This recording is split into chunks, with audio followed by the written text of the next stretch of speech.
Assalamualaikum warahmatullahi wabarakatuh.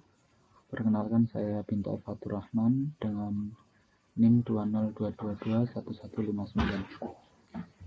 Pada kesempatan kali ini saya akan membahas tentang berita yang beredar pada akhir-akhir ini. Akhir-akhir ini beredar berita yang sangat menjadi perhatian kita sebagai pemeran dalam dunia pendidikan dan juga sebagai santri.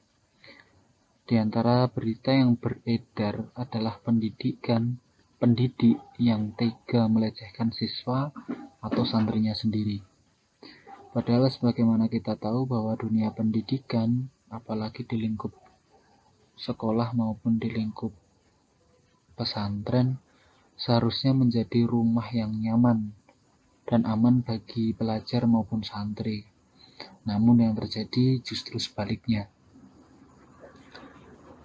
Modus yang digunakan pelaku sendiri cukup beragam. Modus yang digunakan pelaku juga cukup beragam. Di antaranya adalah iming-iming sekolah gratis, rayuan dengan cara memotivasi korban, iming-iming jimat kecerdasan, doktrin berkedok ilmu agama, bahkan sampai ancaman dan paksaan. Ada lagi dengan iming-iming nilai yang bagus. Di dalam data yang dirangkum oleh Metro TV dari 51 kasus mulai dari tahun 2015 sampai 2020, kasus tertinggi yang terjadi justru di institusi pendidikan adalah di perguruan tinggi, yaitu mencapai 27%. Sedangkan dari pendidikan berbasis agama Islam sendiri mencapai 19%.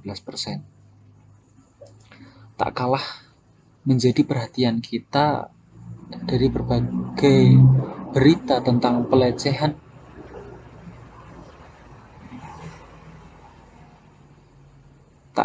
menjadi perhatian kita dari berbagai berita tentang pelecehan di dunia pendidikan ini. Terdapat pula isu-isu kekerasan seksual yang terjadi di media sosial. Sebagai contohnya, banyak ditemui di media sosial seseorang meminta di kolom komentar kepada pengguna media sosial yang lain dengan permintaan yang aneh-aneh, semisal memperlihatkan kakinya, lehernya, bahkan lebih parahnya sampai organ intim. Selain itu, pelecehan seksual juga banyak terjadi di ruang-ruang publik.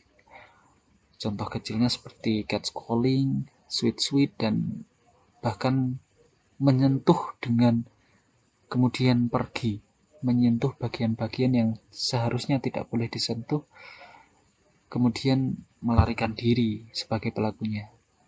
Lantas mengapa hal ini masih saja terjadi? Apakah hukuman bagi para pelaku ini masih kurang berat? Padahal dalam undang-undang diterangkan bahwa pada pasal 81 Undang-Undang Nomor 23 Tahun 2002 tentang perlindungan anak dengan ancaman 15 tahun penjara. Kemudian pada Undang-Undang Nomor 17 Tahun 2016 sendiri tentang perlindungan anak dengan pidana penjara minimal 5 tahun, pidana seumur hidup hingga pidana mati. Kemudian masih diatur dalam Perpu Nomor 1 Tahun 2016 tentang ketentuan pemberatan pidana penjara hingga pidana tambahan berupa pengumuman identitas diri pelaku, kebiri kimia, pemasangan alat pendeteksi elektronik yang bertujuan mengetahui keberadaan mantan narapidana. Apakah sebanyak peraturan yang saya sebutkan tadi, terutama untuk hukuman bagi pelecehan kepada anak-anak, itu tidak membuat jera para pelaku? Hal ini mungkin akan menjadi banyak pertanyaan bagi para perempuan karena kebanyakan korbannya adalah perempuan itu sendiri. Mereka saat ini merasa terkekang. Jalan hidupnya menjadi tidak bebas. Dalam artian bebas di sini Dalam artian bebas di sini bukan bebas sebebas-bebasnya, tapi ada ruang-ruang yang seharusnya itu menjadi ruang publik bagi perempuan untuk eh,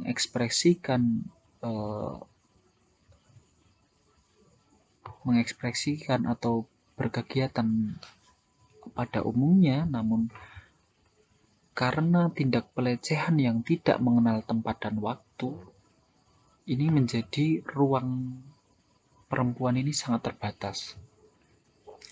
Menurut pendapat saya, mengingat yang perlu diperhatikan ini tidak hanya pelaku, namun juga korban dari pelecehan seksual tersebut, maka sangat penting bagi kita untuk siap dan sigap segera menegur segala bentuk pelecehan tersebut, sehingga terbentuk ekosistem bahwa pelecehan itu dilarang. Contoh kecilnya seperti catcalling yang sudah saya sampaikan tadi. Kemudian pemahaman bagi para korban untuk apabila menjadi korban pelecehan, jangan takut untuk melaporkan atau bercerita kepada yang berwenang, atau paling tidak bercerita kepada yang terdekat semisal orang tua. Bisa juga apabila mengalami tindak pelecehan seksual untuk merekam kejadian tersebut sehingga pelaku dari kejahatan tersebut menjadi takut atau jera, dan hasil dari rekaman tersebut bisa juga nanti dijadikan barang bukti. Lantas bagaimana dengan kondisi pelecehan seksual yang terjadi di perguruan tinggi, yang notabene pelaku dan korban adalah orang-orang yang sudah tahu, sama-sama tahu. Bahkan eh, di pondok pesantren sendiri, bagaimana dengan santri-santri yang sudah dewasa, yang notabene sudah sama-sama tahu dengan ilmu agama, apalagi pendidiknya sendiri. Lantas mengapa masih terjadi hal demikian? Menurut hemat saya, bahwasanya penerapan terhadap ilmu atau pengetahuan itu harus dibarengi dengan akhlak yang harus bersinergi terhadap keilmuan tersebut, sehingga